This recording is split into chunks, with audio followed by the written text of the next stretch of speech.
एक लड़की थी जिसका नाम था अंकिता। बहुत ही खूबसूरत थी और जितनी वह सुंदर थी उतनी ही ईमानदार भी थी। न किसी से झूठ बोलना, न फालतू की बातें करना, बस अपने काम से काम रखती थी। अंकिता की क्लास में एक लड़का था जो मन ही मन उससे बहुत प्यार करता था। नाम था उसका पवन। लड़का अक्सर उसके छोटे मोटे काम कर दिया करता था। बदले में जब लड़की मुस्कुराकर थैंक यू कहती तो लड़के की खुशी की सीमा नहीं रहती। एक बार की बात है, पवन और अंकिता साथ साथ घर जा रहे थे, तभी जोरदार बारिश होने लगी तो दोनों एक पेड़ के नीचे ठहर गए। बारिश बहुत तेज थी, कुछ ही पलों में बूंदें छन छन कर नीचे आने लगी। ऐसे में बारिश से बचने के लिए दोनों एक दूसरे के बेहद करीब आ गए। अंकिता को इतना करीब पाकर पवन अपने जज्बात पर काबू न रख सका। उसने अंकिता को प्रपोज कर दिया। अंकिता भी मन ही मन पवन को बेहद पसंद करती थी, इसलिए वह भी राजी हो गई और इस तरह दोनों का प्यार परवान चढ़ने लगा। एक बार की बात है, अंकिता उसी पेड़ के नीचे पवन का इंतजार कर रही थी। पवन बहुत देर के बाद आया। उसे देखकर अंकिता नाराज होते हुए बोली, तुम इतनी देर से क्यों आए? मेरी तो जान ही निकल गई थी। अंकिता की बात सुनकर पवन मुस्कुरा दिया, जाने मन मैं तुमसे दूर कहाँ गया था, मैं तो तुम्हारे दिल में ही रहता हूँ। तुम्हें यकीन न हो तो अपने दिल से पूछ लो। इस प्यार भरी बात को सुनकर अंकिता अपना सारा गुस्सा भूल गई और वह पवन से लिपट गई। एक दिन दोनों लोग उसी पेड़ के नीचे बैठे बात कर रहे थे। अंकिता पेड़ के सहारे बैठी थी और पवन उसके गोद में सर रखकर लेटा हुआ था। तभी अंकिता बोली, जानो, अब तुम्हारी जुदाई मुझसे बर्दाश्त नहीं होती।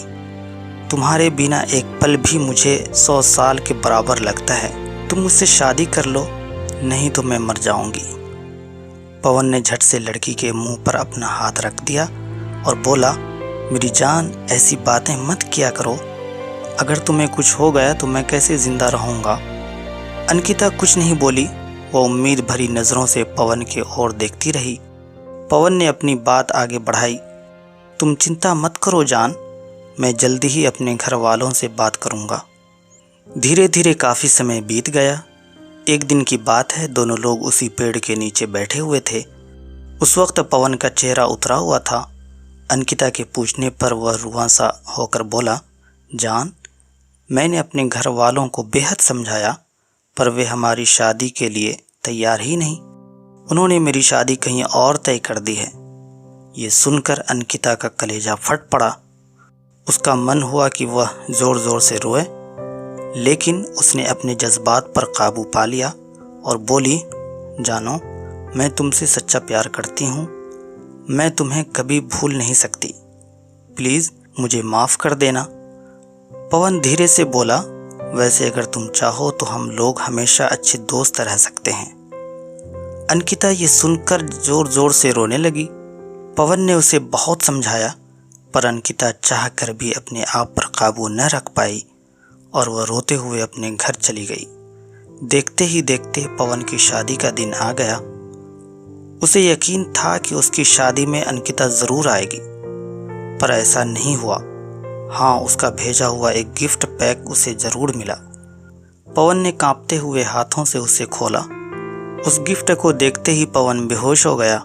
गिफ्ट पैक में और कुछ नहीं, खून से लथपथ अंकिता का दिल रखा हुआ था और साथ ही में थी एक चिट्ठी जिसमें लिखा हुआ था, अरे पागल, अपना दिल तो लेते जा, वरना अपनी पत्नी को क्या देगा।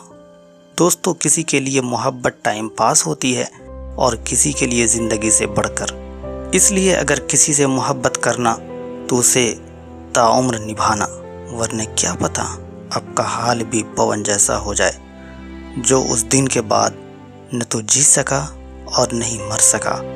उसकी सारी ज़िंदगी पछतावे की एक दर्द भरी दास्तान बनकर रह गई। दोस्तों, मुझे उम्मीद है कि आपको वीडियो पसंद आई होगी। अगर पसंद आई हो तो प्लीज़ लाइक कीजिए, शेयर कीजिए और अगर चैनल पर नए हैं तो प्लीज़ ज़रूर सब्सक्राइब कीजिएगा।